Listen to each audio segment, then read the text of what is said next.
live in, over the past 5,570 years of recorded history, there have been over 14,500 wars, which average out to be about 2.6 wars per year. In the 185 generations of recorded history, only 10 generations have ever experienced unbroken peace. As Americans, our freedom and our security has not come without a price. The freedom that you and I enjoy has not come cheaply. It has come at a great cost. We are living in unstable times as a country in this world theater. And as I look at our history, as a country, it is evident to me that our decisions to engage in warfare has been based on three questions. Number one, are we fighting to preserve freedom? The second question, are we fighting to defend innocent people? And number three, are we fighting in order to stop the spread of evil? When the answer to those questions, any of them, was yes, we have engaged in warfare as a nation no matter who the enemy was, no matter how big they were. In my opinion, this is one of the reasons we have been a blessed and a great nation. Someone once said, all that is necessary for evil to triumph is for good men to do nothing. Today, as we do every Memorial Day, we come together here at the West York Memorial Field as a community to honor all those men and women who have served our country and paid the supreme sacrifice throughout all the wars in which that we have been engaged. Their sacrifice has made it possible for us to experience freedoms that we enjoy every day. We also want to honor all those men and women who have served or are presently serving our country. It is their unselfish service to all of us that we are so grateful for.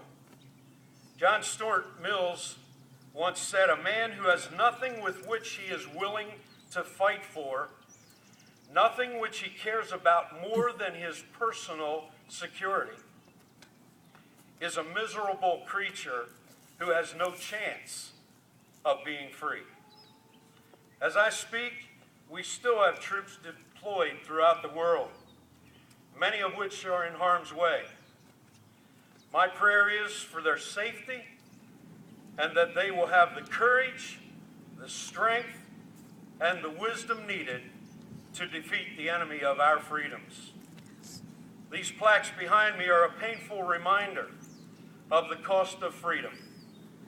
They represent dreams of young men and women which were unfulfilled because they put the welfare of others above themselves.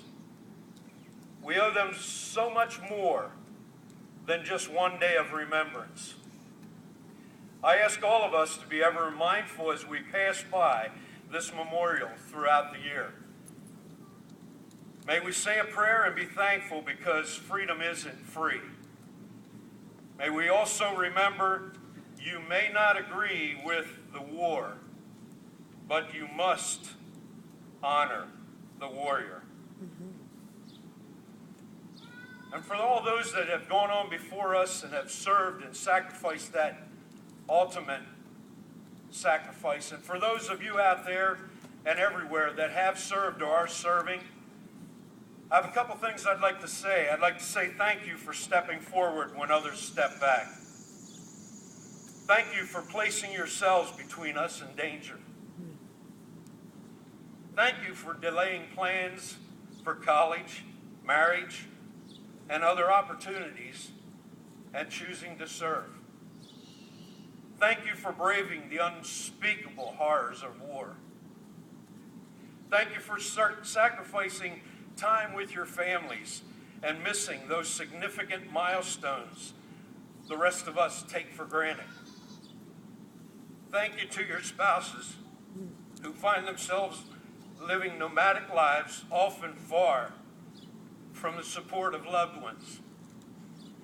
Thank you to your children who accept your absence as a way of life and understand that they share you with a nation and sometimes the world.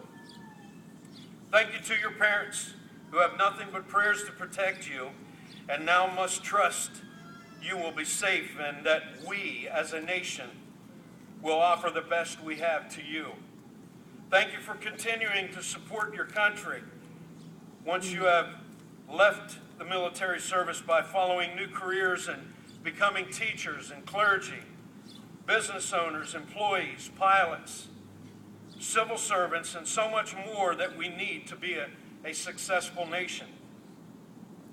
Thank you for involving yourself in your local community, your state, and your country, helping us to solve problems and to create a vision for our future using the skills you learned during your tour of duty. Thank you for being conscientious to our nation. Thank you for serving as a heroic example of who we are and what we can dream to be. Thank you for your service. Today and every day as you meet a veteran, please say thank you to them for their service to us all.